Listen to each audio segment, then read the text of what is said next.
Graças a Deus. Se nós estamos aqui para adorar o nome dEle, vamos abrir a palavra do Senhor. Vamos ver que tipo de alimento Ele tem para nós nessa noite, para a gente enfrentar a semana com a palavra dEle na mente, no coração. Mateus 5, desculpa, eu vou ler o final do sermão do monte, que é Mateus 7, a partir do 24. O nosso diácono Edu leu Mateus 5, 17 a 20. Eu vou ler Mateus 7, do 24 até o 27, tá? A palavra do Senhor diz assim: todo aquele, pois, que escuta estas minhas palavras e as pratica, assemelha-lo-ei ao homem prudente que edificou a sua casa sobre a rocha, e desceu a chuva, e correram os rios, e assopraram os ventos, e combateram aquela casa, e não caiu, porque estava edificada sobre a rocha. E aquele que ouve estas minhas palavras e as não cumpre, compará-lo-ei ao homem insensato, que edificou a sua casa sobre a areia, e desceu a chuva, e cercaram os rios, e assopraram ventos, e combateram aquela casa, e caiu, e foi grande a sua queda. Senhor, vamos pregar mais uma vez.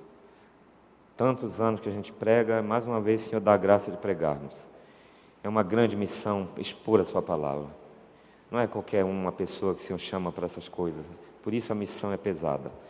Nos ajuda na exposição do Evangelho, mais uma vez, para a tua igreja aqui presente. Ela é a sua igreja. E a sua igreja, Senhor, é alimentada pela sua palavra. E a sua igreja precisa da sua palavra. Firma a tua igreja, Senhor, na sua palavra. No nome de Jesus. Amém. Podem sentar, irmãos. Graças a Deus. Quem trouxe a Bíblia, seja no celular ou no papel, abra aí no capítulo 5 de Mateus. Nós vamos dar uma virada na página ou passar o dedo aí no celular, até o capítulo 7, que é a pregação mais famosa de Jesus, né?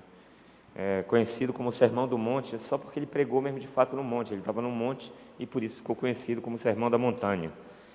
E os estudiosos da Bíblia têm muita atenção por esse sermão de Jesus, porque ele pregou muitos sermões, mas esse é o mais denso, é o mais comprido. Isso aqui é sermão para congresso, assim, começa na sexta e termina domingo. Tá? Então, se Jesus fosse o palestrista principal de um congresso, e ele está aí, levaria no DVD ou colocaria no YouTube umas 4, 5 exposições dele nesse congresso. E ele está aqui no capítulo 5, ele trata de toda a vida, tudo que a gente precisa para começar a carreira da fé, da salvação e terminar, está aqui no capítulo 5, no capítulo 7 de Mateus. Tá? Então, por exemplo, ele começa falando sobre felicidade. Então não vamos pregar o sermão, evidente, e vários tipos de comportamentos que geram felicidade. Ele vai indo embora. Aí ele fala que a gente é sal da terra, a luz do mundo. Aí ele fala que o texto que o Edu leu, que é o único que eu vou me apegar aqui, ele diz: não cuideis. Tem tradução que diz: não pensem que eu vim do céu destruir a lei e os profetas. Não quero nem que vocês pensem. Ele vai falando, vai indo embora. Aí ele esmiuça o que seria essa lei, os aspectos dela. Vocês sabem que a lei de Deus revela o caráter de Deus, o jeito de ser de Deus, é a maneira de ser dele, a personalidade dele, os valores dele, os princípios dele. Ele como pessoa é expressado na lei dele. Ele vai esmiuçando aqui. Chega no capítulo 6, ele fala de muitas coisas, inclusive ensina a gente a não ser ansioso. Acho que o Mateus fez uma exposição no Blessed recentemente sobre esse texto aí. Ele fala do tesouro no céu, entendeu? Ele fala de os dois senhores. Vai embora. Aí ele chega no capítulo 7, né? Aí diz que a gente não deve ser juiz, julgar os outros. Ter muito cuidado com esse negócio de colocar uma régua, a gente se fazer como régua dos outros e pelo nosso padrão moral julgar os outros. Isso é muito complicado. Aí ele fala da bondade de Deus, que só Deus é bom. Vai embora no capítulo 7, 2 caminhos. Você tem liberdade para escolher qual caminho. Fala dos falsos profetas.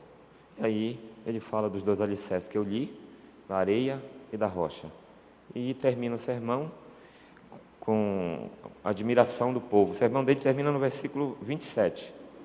e o 28 e o 29, na verdade, é uma expressão dos ouvintes. Quando ele terminou de pregar, toda a plateia estava admirada da incrível exposição que ele fez sobre a vida, né? E eu queria, nessa noite, voltar lá no 5, pensar com vocês apenas no versículo 17 e 18 desse grande sermão de Jesus. Eu explico para vocês por quê. Porque tem muita gente preocupada, pensando que nós, cristãos, temos o poder de segurar a sociedade.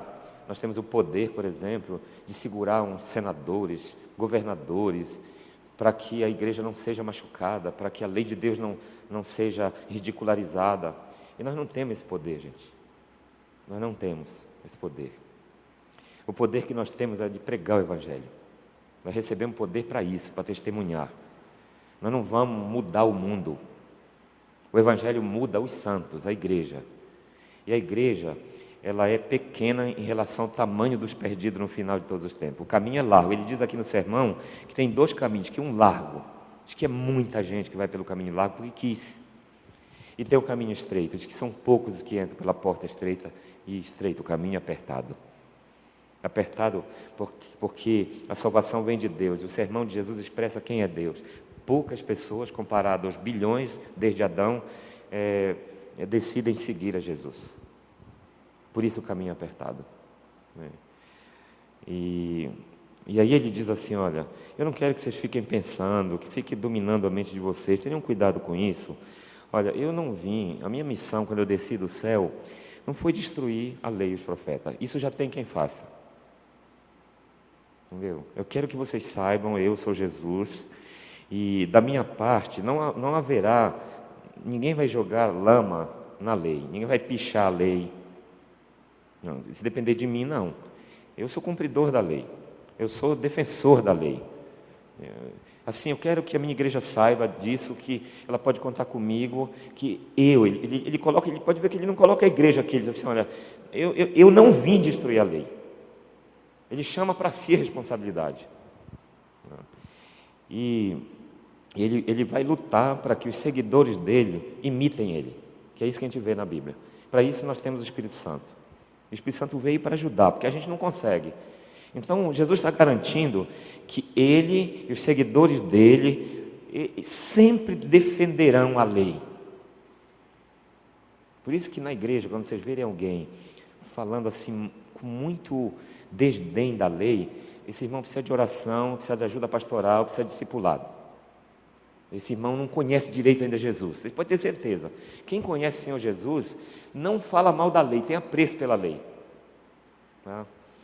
E vale também o contrário. Alguém que ama excessivamente a lei, mas descarta Jesus, esse também não conhece Jesus. Tá? Isso é muito importante, esse texto aqui. Ó. Ele diz, eu não vim cuidar a lei.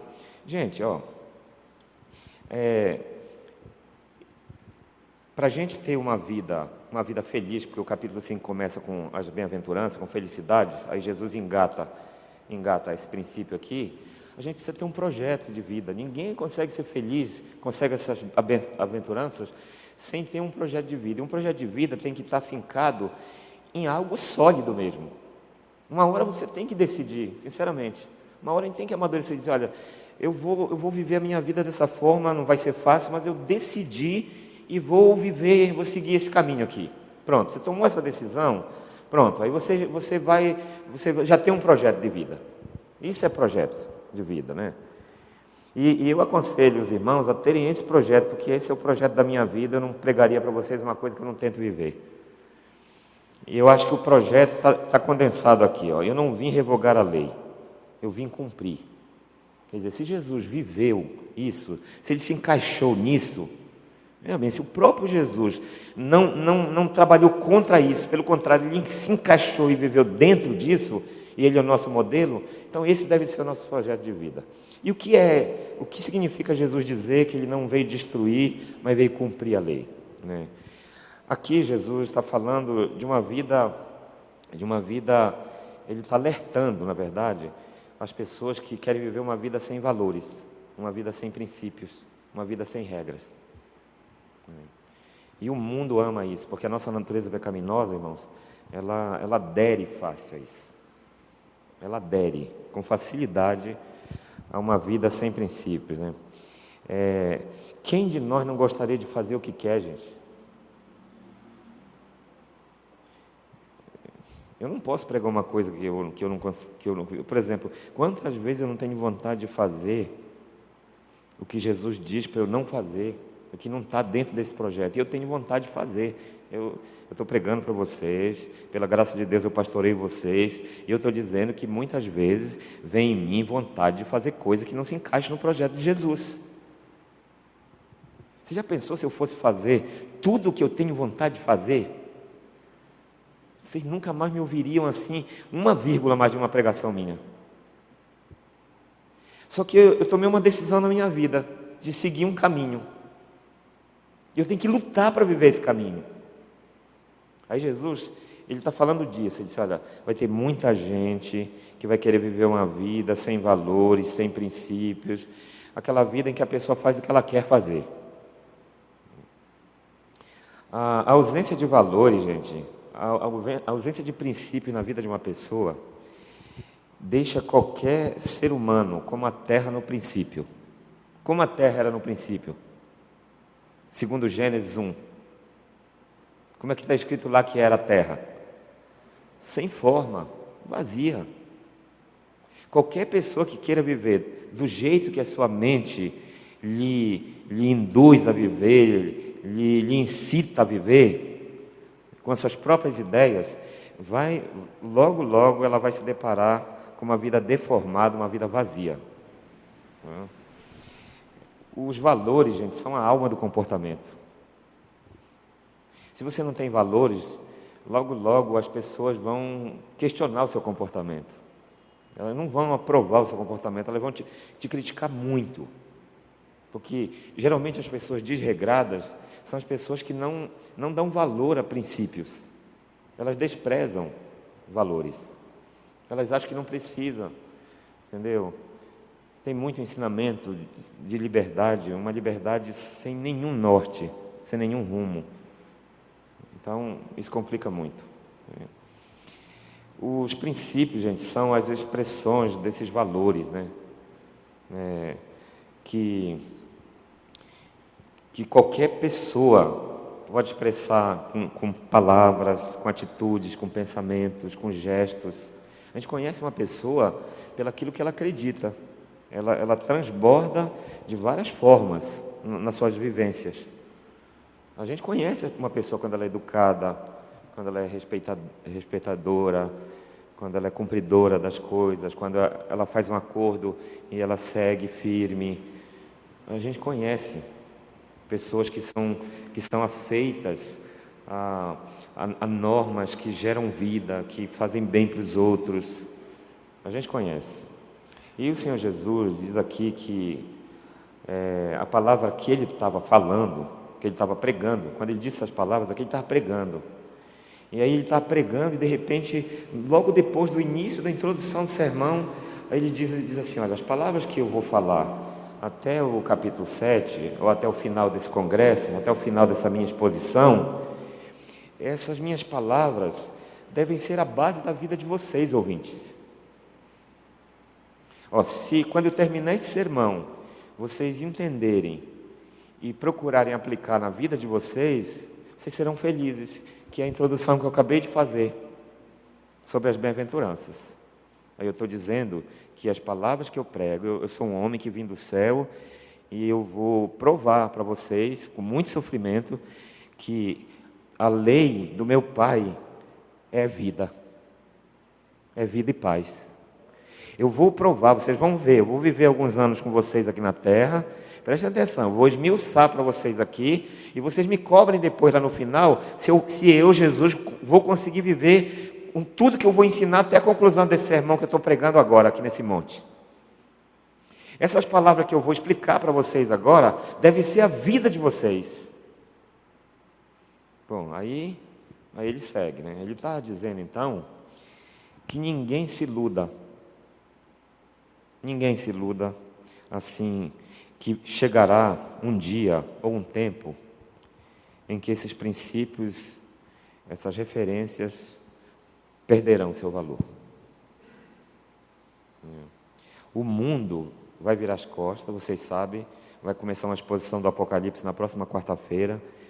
Quem puder vir, venha, não perca, nos próximos meses. Vocês vão ver que lá no Apocalipse chegará um tempo, e o Apocalipse é uma revelação do próprio Jesus, em que em todos os congressos, deputados, câmaras e senado, e os presidentes do mundo vão sancionar leis totalmente contrárias a estas, e nenhuma passeata na Avenida Paulista poderá impedir.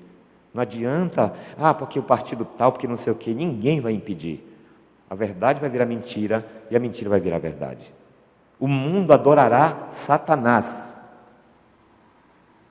Mas Jesus está dizendo para nós, que somos seguidores dele, que andamos no caminho estreito, que já passamos pela porta estreita, nós estamos no caminho da vida. Ele está dizendo que o mundo se iluda, que o mundo pense, mas nós, ele diz assim, não penseis, vocês não. Que pela cabeça de vocês não passe a ideia de que um dia, para nós aqui da Trindade, para o meu Pai, que essas leis são a pessoa dele não vai mudar. A santidade dele não vai mudar, a moralidade dele não vai mudar. Deus não muda, Deus é imutável.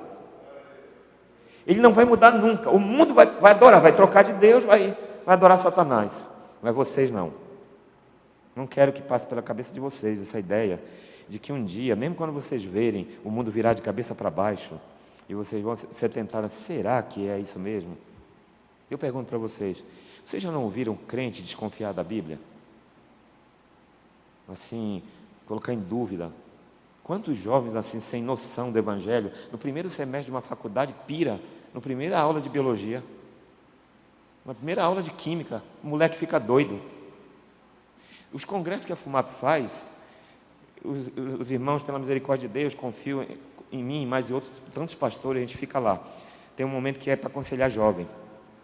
Quantos jovens não recebi? E a maioria dos problemas deles é lá no campus. Eles não conseguem compreender que, de fato, será que isso aqui mesmo é eterno? E aí, Jesus, então, fala para nós nessa noite, assim, olha, eu não quero que meus seguidores duvidem, eu não quero que se iludam. Não vai chegar esse dia. A minha palavra não vai mudar. A minha palavra é eterna. O mundo pode fazer o que quiser, mas eu quero que vocês saibam, meus seguidores, que nem o J, nem o tio será mudado. Tudo vai se cumprir, tudo é tudo, gente. Só se Jesus for mentiroso. A Bíblia diz que ele nunca mentiu. A Bíblia diz que é impossível que Deus minta. Ele está dizendo para nós aqui que nunca vai chegar um tempo que isso aqui vai perder o seu valor. Que a palavra de Deus vai perder o seu valor. Esses princípios antigos com cheiro de formol. Às vezes, quando eu leio a Bíblia, eu fico imaginando, eu acho que para muita gente, isso aqui parece uma teia de aranha, assim. Se for cheirar assim, é cheiro de formol, assim. Você coloca formol assim para proteger cadáver. Tem gente que pensa que a Bíblia é como um cadáver, assim. Porque, no fundo mesmo, quando a gente lê a Bíblia, é tudo história de gente que já morreu aqui. Então, todo mundo no cemitério aqui, Essa gente aqui, tudo já está, só o ossinho guardado no cemitério do Oriente. Né? Não é fácil não você ler um negócio desse povo aqui que você nunca viu. Né? O pessoal desconfia fácil. Né? Mas Jesus está aqui dizendo assim, olha, esses princípios antigos da palavra de Deus, que para muita gente no mundo, para a sociedade sem Deus, é careta, continua valendo para esta geração, tanto quanto valeu para gerações passadas e quanto valerá para gerações futuras. Eu vou confessar uma coisa para vocês que eu tenho dito para algumas ovelhas aqui da Vila Madeira em particular, sobre algumas mudanças que estão acontecendo aqui. Eu digo, pelo amor de Deus, me ajudem. Nós estamos tentando fazer uma igreja para o seu neto. Quando o seu neto estiver vivo, o Leonardo, e os filhos do Leonardo, talvez o anticristo já esteja reinando. Se a gente não conseguir uma melhor forma de comunicar o Evangelho, não adianta depois reclamar que os jovens saíram da igreja, que os nossos netos saíram da igreja e se perderam no mundo.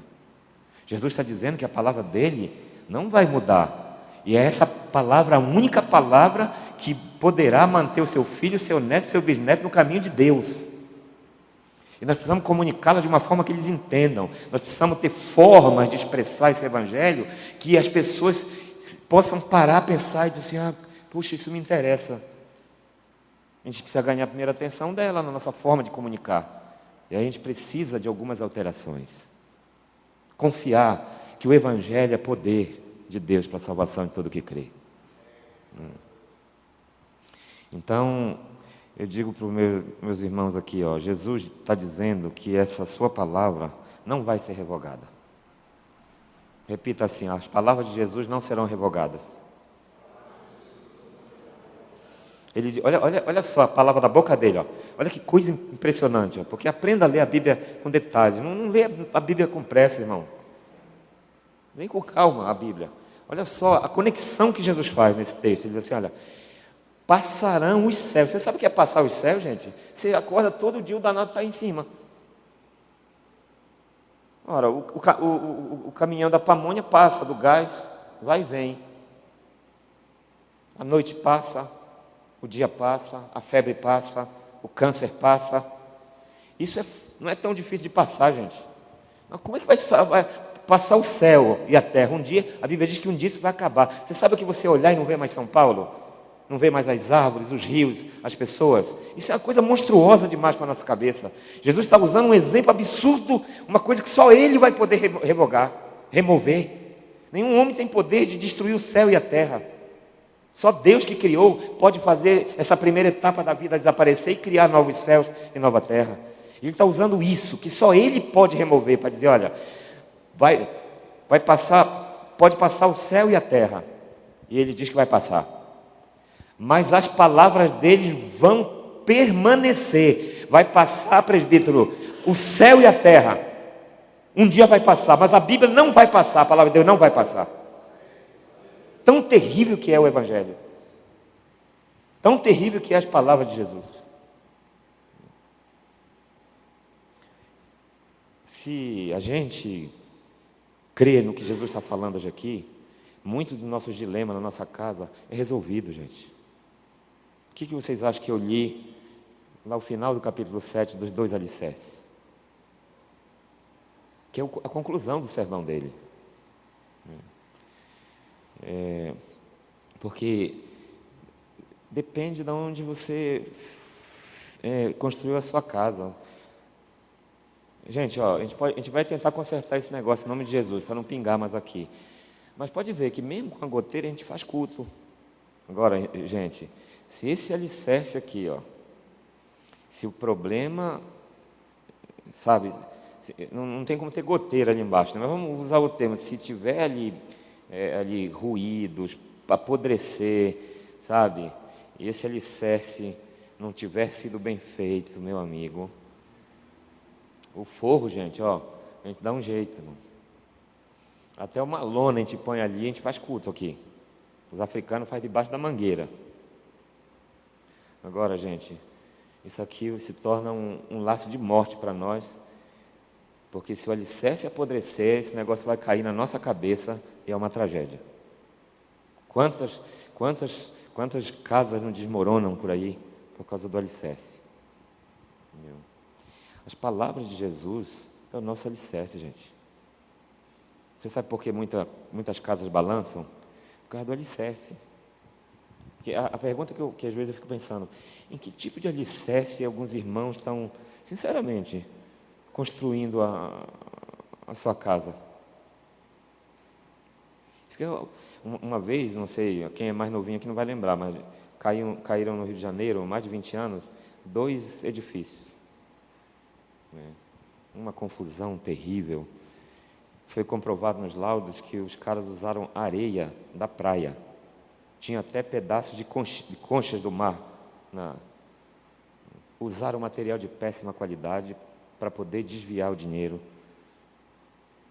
Quer dizer, que tipo de material você está usando na construção da sua vida e da sua família.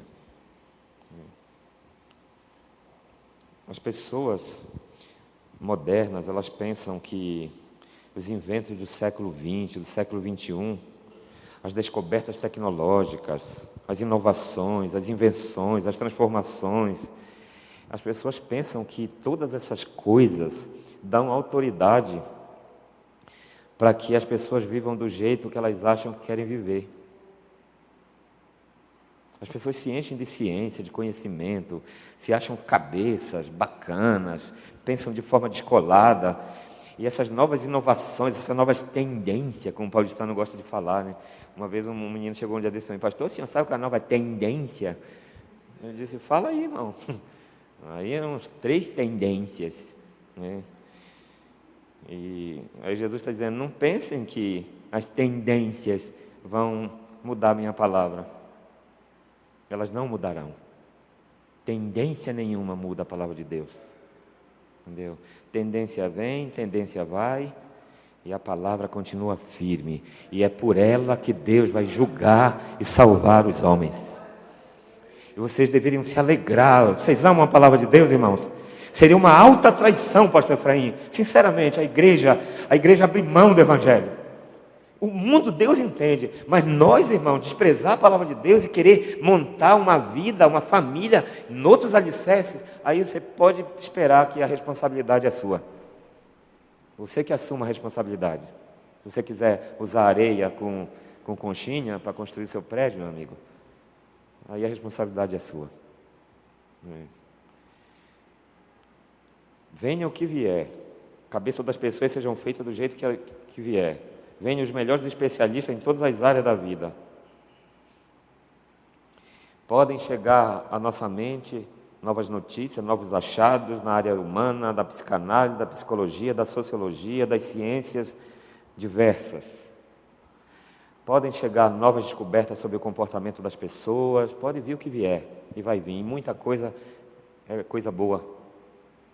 Mas se alguma dessas coisas tentar desmerecer na sua mente, no seu coração, a palavra de Deus, aí você está correndo perigo.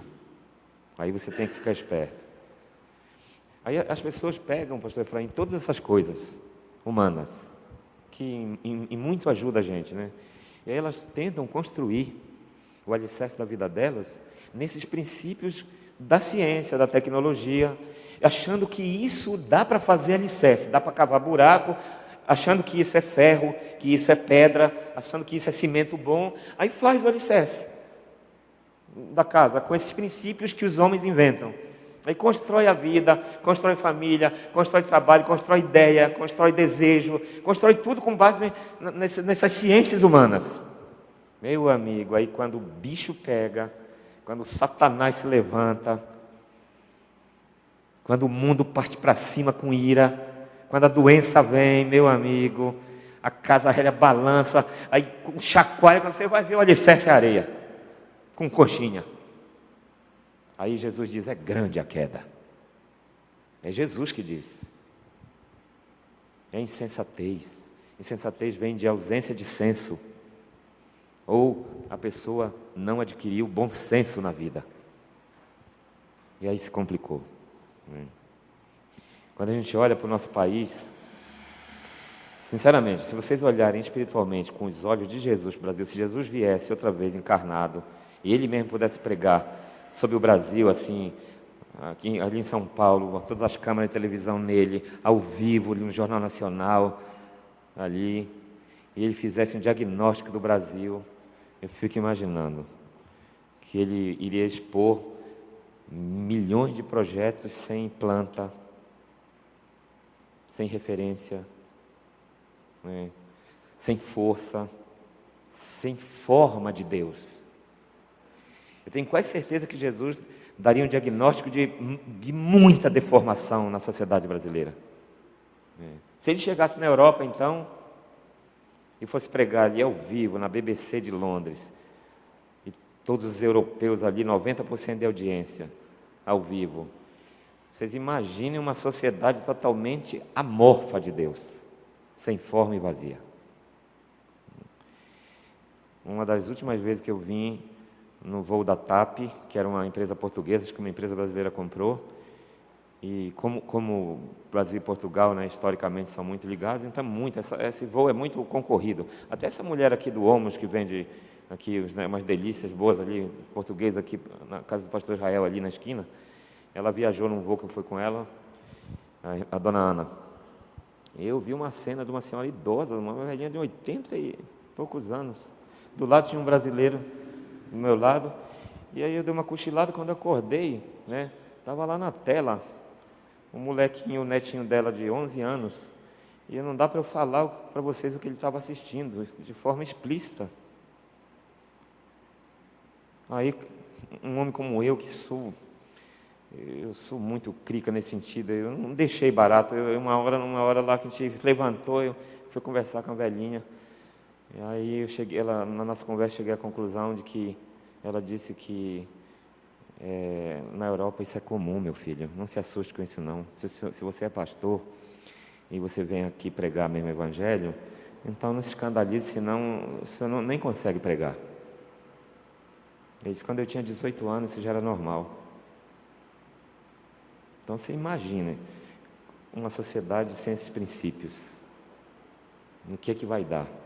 Vai lá nos Estados Unidos, se Jesus fosse pregar, uma sociedade totalmente desordenada, né? Sem palavra de Deus, sem nada. Então, quem não leva a minha palavra a sério de Jesus está construindo um projeto de vida fadado a ser desperdiçado, arruinado. Essa é a palavra do Senhor Jesus. E eu diria que parte das calamidades nossas, das nossas dores, é porque a gente precisa fazer ajustes na nossa vida e na nossa família com relação a esse evangelho. Seria bom, se a gente pudesse reler com a nossa família o Sermão do Monte. Lê com calma em casa. Não precisa ler de uma vez só. Pode tirar o mês inteiro. Olha, esse mês a nossa família vai refletir aqui em casa, no nosso momento de oração, sobre o Sermão da Montanha. Quem sabe a nossa casa já não está pensa. Quem sabe a nossa casa já não está assim no beira do barranco já. E a tempestade está chegando. Quer ver, para a gente concluir esse sermão? Vá lá no capítulo 7, para a gente concluir. Vamos começar pelo 26 do capítulo 7, para a gente concluir. Aquele que ouve as minhas palavras, ele está falando ao vivo. Ele não diz aquele que lê. Ele está falando ao vivo. Vocês que estão escutando as minhas palavras aqui no monte, quem escuta a minha palavra e cumpre, e não cumpre, e não as cumpre, 26. Como é que Jesus chama a pessoa que escuta a palavra dele e não procura viver? Como é que ele diz que essa pessoa é, gente? Insensato, não tem senso, não tem sensor, não capta, não interpreta, pensa que coisa boa é ruim e coisa ruim é boa, confunde tudo, não tem sensores, são insensatos. Tudo que assiste na televisão ele não tem discernimento. Qualquer coisa que ele lê em qualquer livro ele acha que é bom. Pega uma revistinha daquela lá, acha legal, a psicóloga sobre comportamento novo, não sei o quê. Assiste as entrevistas da Luana Piovani, nossa, que maravilha. Meu Deus. Aí, gente, para você orar com firmeza, porque Deus quer nos abençoar, amém? Olha só, Jesus diz assim, você vai construir sua casa com base em que conteúdo? Estou dando um conteúdo poderoso para vocês. Mas se vocês ouvirem esse meu conteúdo e edificar a tua vida, a tua casa, e não edificar a tua vida, a tua casa no que eu estou falando, saiba de uma coisa, versículo 27, vai vir chuva. Olha como a Bíblia é realista, gente. Olha como Jesus não nos engana. Ele está dizendo, a chuvarada vai chegar. Está chegando o tempo da chuva. Conserta esse telhado antes, ou então vocês vão ver o que vai acontecer. Ele disse, vai vir chuva. Jesus, gente, não engana. Ele está dizendo, vai vir chuva. Ele diz mais. E vai vir rios. Vai aumentando a tensão contra tu. Vai vir oposição, meu amigo, para ti. Vai vir chuva, vai vir rios, vai vir vento, companheiro. Olha como Jesus não engana a igreja. Eu adoro o Evangelho. Só que tem que ver com calma o Evangelho. Não pode ser apressado. Ele acabou de pregar o sermão. Ele está concluindo o sermão. As últimas palavras do sermão dele já vai orar. Ele disse assim, olha, quem acabou de ouvir o que eu preguei e não presta atenção, e entra aqui, sai por aqui, na segunda-feira vai dar valor pelo conteúdo do mundo que vai estar rolando em São Paulo. Eu quero dizer para vocês, vai vir a chuva, hein? Vai vir rios aí para cima. Vai vir tempestade de vento furioso. Vai vindo. Vai bater contra a tua casa. Olha como Jesus não mente. E esses pregadores de televisão que ficam dizendo, vem aqui que o negócio... Eles são mentirosos, desculpa, eu não estou querendo zoar com ética de ninguém aqui, não. Eles enganam você. Jesus nunca te engana. Jesus está dizendo assim, olha, vai vir chuva para cima de você, meu amigo. Vai vir tempestade, Alex. Ventos terríveis vai vir contra você. E se você, na sua vida, na tua mulher, nos teus filhos, não se vê vestígio das minhas palavras, o vento vai bater pesado. A casa vai chacoalhar. E na hora que ela chacoalhar, a parte da casa que vai ser mais exigida, qual é? Na hora que vir água, bastante água, na hora que vir bastante rio para cima, na hora que vir vento forte, qual é a parte da casa que mais vai ser exigida para poder ela ficar em pé? É o alicerce. Só que nesse caso aqui, pergunta para vocês que são espirituais. O que é o alicerce da casa aqui nesse contexto de Jesus? É as minhas palavras. E aquele que não tem as minhas palavras, quando o rio chegar, porque o rio vai vir, quando a chuva chegar, porque a chuva vai vir, quando o vento chegar, porque o vento vai vir, a casa vai balançar. E aí quando procurar o alicerce está em que lugar? Está na areia. Diz que a queda é grande, você só vai ver a notícia. Sabe a família do fulano? Sabe aquela irmã? Pois é, só os cacos. Porque edificou a sua casa na areia. Agora vamos para o versículo 24 e 25, para a gente orar. Para você glorificar a Deus. Tá? Todo aquele, vamos com calma aqui, para concluir o sermão. Todo aquele que escuta estas minhas palavras e as pratica, não é emocionante aí o que vem na sequência?